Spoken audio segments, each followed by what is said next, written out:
किस यूनिवर्सिटी से मास्टर्स किया है? मैंने तो आज तक कभी नाम नहीं सुना इसका। सर वो मैंने हमारे गली के पास एक यूनिवर्सिटी। होगी कोई गली मोहल्ले की यूनिवर्सिटी। और तुमने तो कभी टिक के किसी जगह काम ही नहीं किया।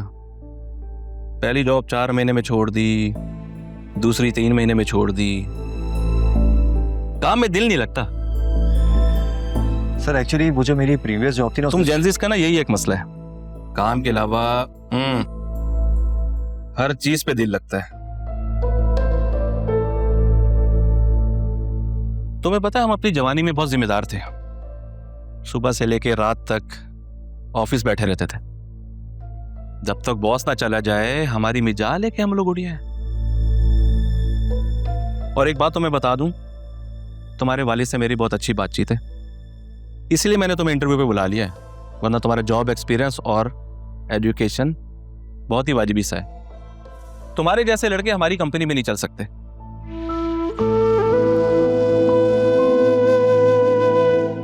सर हम जैसे लोग इसलिए नहीं चल सकते क्योंकि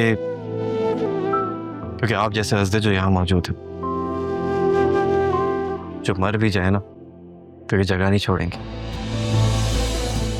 और सर आप में तो इतने बेसिक मैनर्स भी नहीं कि एटलीस्ट आप मेरी पूरी बात सुनते। सर एजुकेशन तो आपने कहीं से मुकम्मल कर ली होगी, लेकिन तमीज और तहजीब आपको कहीं से छू के भी नहीं गई है। सर आपकी सिर्फ उम्र बड़ी, आप बड़े नहीं अभी तक। Shut up! Get out! Get out! Get out! Get out!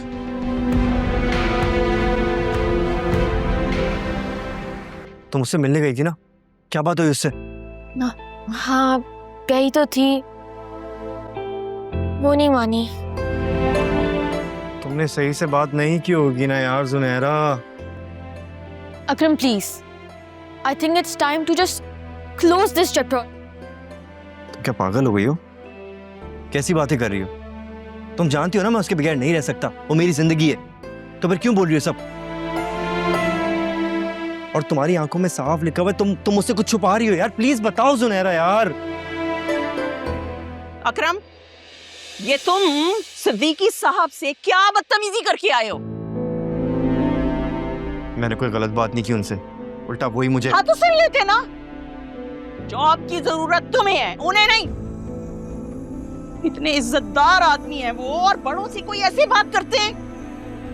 इतनी मुश्किलों से जॉब खासरा हुआ था, वो भी तुमने खराब कर दिया। सॉरी मम्मी, मैं ऐसे टॉक्सिक माहौल में काम नहीं कर सकता जहां पे इंसान को गुलाम समझा जाए।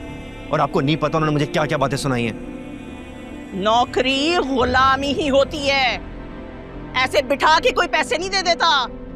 अपनी इज्जत, अपनी अना, अपनी मैं को घर पे रख के जाना होता है, समझे?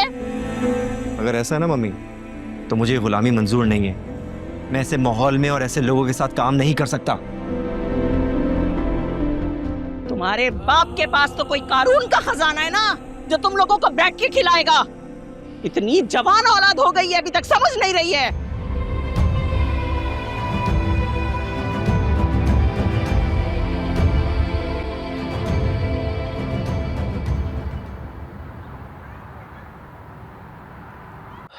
आज तुमने डॉक्टर के पास जाना है ना? जी अम्मा, आज सेशन है मेरा। चलो अच्छी बात है। एक बात तो बताओ मुझे। जी? ये माहिर नफ्सियात के पास जाकर वाकई इंसान की दिमाग की रगें ठीक हो जाती हैं? आपको मुझे देख के नहीं लगा? इसीलिए तो पूछ रही हूँ, क्योंकि तुम जज्बाती और नफ्सियाती तौर पर कदरे बेहतर हो रही हो।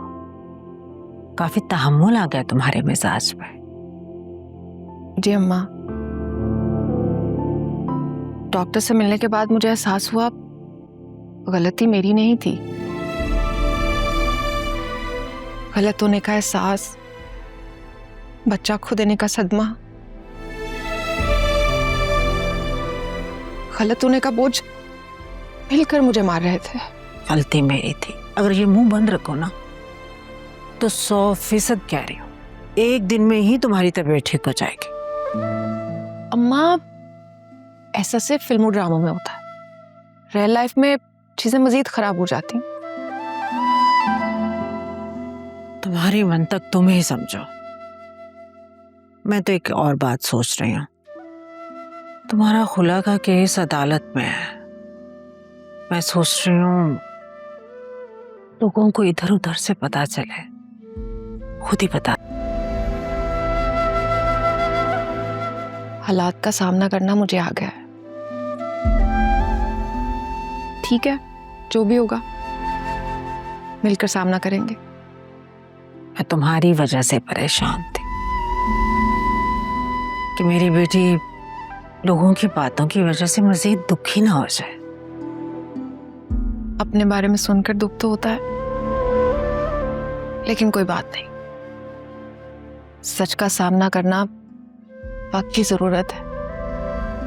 कोई बात नहीं, जो होगा देखा जाएगा। अल्लाह गारत करे असफर को। बेटा बना के रखा था मैंने उसको, क्या किया उसने? अम्मा, जंगल में रहते हुए हमें लगता है कि शेर हमें नहीं खाएगा, क्योंकि हम उसे नहीं खाएंगे। लेकिन मौका मिलते ही वो हमें हड़प कर जाता है, जैसा हमारे साथ हुआ। दिल छोटा मत करो। अल्लाह बहुत बड़ा है। 70 माओं से ज्यादा मोहब्बत करता है वो अपने बंदों से। उसने तुम्हारे लिए कुछ अच्छा ही सोचा होगा। वो बहुत बड़ा है, गफूर रहीम है।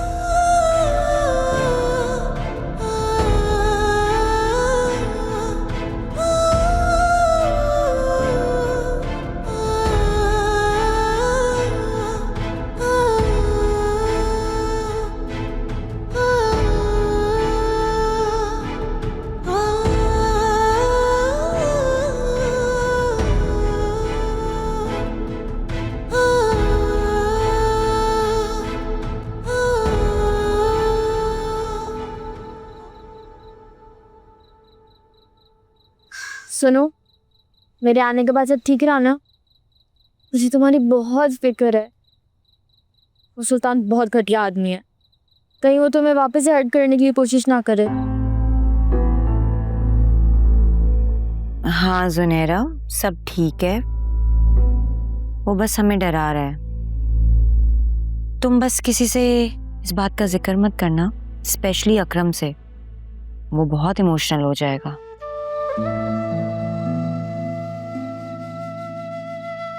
हाँ, तुम बेफिक्र रहो, मैं किसी को नहीं बताऊंगी, पक्का।